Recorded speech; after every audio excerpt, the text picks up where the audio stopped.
बाजार तैयार था, निवेशक तैयार थे और दोनों देशों की सरकारें भी, लेकिन फिर भी भारत यूएस ट्रेड डील के हाथ खाली रह गए। अमेरिकी सुप्रीम कोर्ट के एक आदेश ने टैरिफ के पूरे गणित को ही उलझाकर रख दिया। दोस्तों, आखिर क्यों भारत अब इस डील को साइन करने की जल्दी में नहीं है और वो कौन सी 4 बड़ी वजह हैं जिन्होंने मार्च की डेडलाइन को मई जून तक धकेल दिया है। व्यापार जगत की सबसे बड़ी खबर को आसान भाषा में समझने के लिए जुड़िए मेरे साथ। नमस्कार, मैं हूं आपके साथ संध्या बिष्ट और आप देख रहे हैं द इकोनॉमिक टाइम्स हिंदी। दोस्तों, सबसे पहला कारण है अमेरिका की नई टैरिफ पॉलिसी का इंतजार। सबसे बड़ी वजह अमेरिका की नई टैरिफ संरचना है। अमेरिका इस समय वैश्विक स्तर पर नया टैरिफ आर्किटेक्चर तैयार कर रहा है। भारत का मानना है दोस्तों कि जब तक ये जो ढांचा है साफ नहीं हो जाता, तब तक समझौते पर हस्ताक्षर करना सही नहीं होगा, क्योंकि किसी भी ट्रेड डील का सबसे अहम हिस्सा टैरिफ यानी कि आयात निर्यात पर लगने वाला शुल्क होता है। अगला जो है वो है सुप्रीम कोर्ट के फैसले से बदला पूरा समीकरण।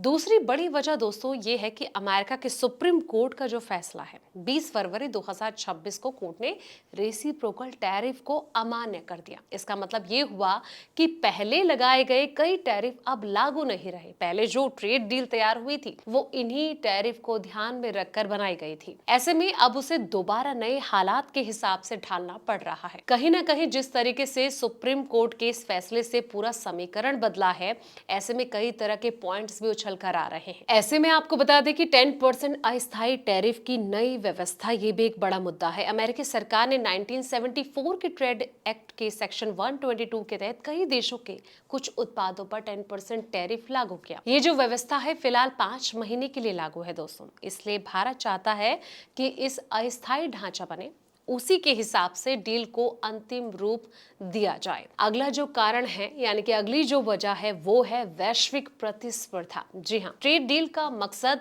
दोनों देशों को एक दूसरे के बाजार में बेहतर पहुंच देना है। दोस्तों, भारत चाहता है कि अमेरिका के बाजार में उसे अपनी प्रतिस्पर्धी देशों के मुकाबले बेहतर फायदा मिल सके। अगर अमेरिका दूसरे देशों के लिए टैरिफ कम करता है तो भारत भी उसी हिसाब से जो अपनी रणनीति है वो तय करेगा। भारत और अमेरिका ने 2 फरवरी 2026 को ट्रेड डील की घोषणा की थी और 7 फरवरी को इसका जो जॉइंट स्टेटमेंट है वो जारी हुआ था। उसी दिन अमेरिका ने भारत से रूस का तेल खरीदने को लेकर लगाए गए जो 25% अतिरिक्त टैरिफ है वो भी हटा दिए थे। सरकारी सूत्रों का कहना है दोस्तों कि भारत और अमेरिका के बीच किसी तरह का गतिरोध नहीं है। बातचीत लगातार जारी है और अंतिम तकनीकी बिंदुओं को सुलझाया जा रहा है। कुछ देशों जैसे कि मलेशिया ने अमेरिका के साथ फ्रेमवर्क डील की घोषणा कर दी है और कानूनी समझौते पर हस्ताक्षर भी कर दिए हैं। वहीं भारत और यूरोपीय यूनियन जैसे देश अभी अंतिम साइनिंग से पहले नई टैरिफ व्यवस्था का इंतजार कर रहे हैं। सरकार का मानना है दोस्तों कि जब अमेरिका का जो नया टैरिफ स्ट्रक्चर है वो पूरी तरह साफ हो जाएगा, तब भारत और अमेरिका ट्रेड डील पर हस्ताक्षर करना दोनों देशों के लिए ज्यादा फायदेमंद साबित होगा। तो इसको लेकर आपकी क्या राय है, कमेंट सेक्शन में अपनी राय जरूर दें। फिलहाल इस वीडियो में इतना ही। ऐसे तमाम अपडेट्स के लिए आप देखते रहें द इकोनॉमिक टाइम्स हिंदी।